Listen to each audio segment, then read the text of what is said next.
Hey everyone, it's Sevilla, Tick 27.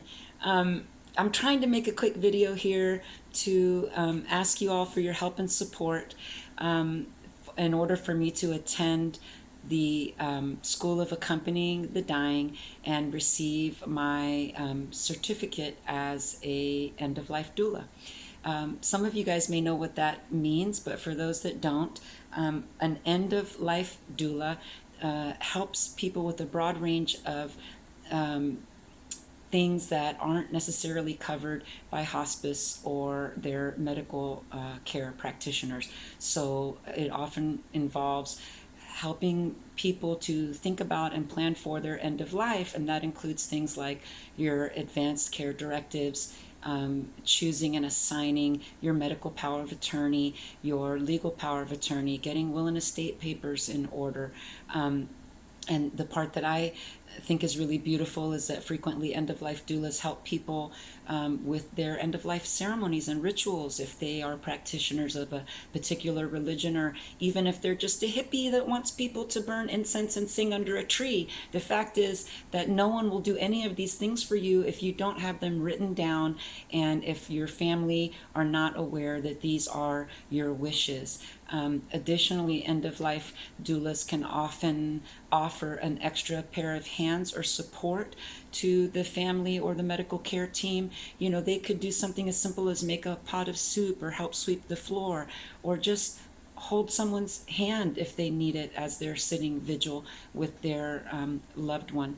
And, you know, a lot of you guys know that I was diagnosed with stage 4 cancer 4 years ago, and I'm fine. But, you know, at the time that I was diagnosed, I was 44 years old, and I had none of those documents in order, as I'm sure many of you also don't, because we don't think about it when we're young, our 40s.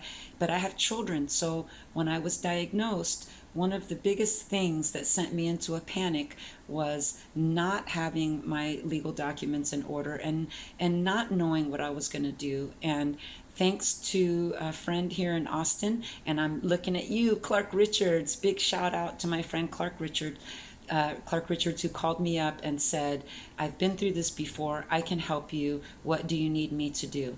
And I truly believe that a big part of my recovery was getting those things done. Once I had those papers in place, I was able to focus on my health and healing, and taking care of myself and my family. And the good thing is that now I'm well, but those documents are already in place, and all I have to do is update them periodically as my life circumstances change.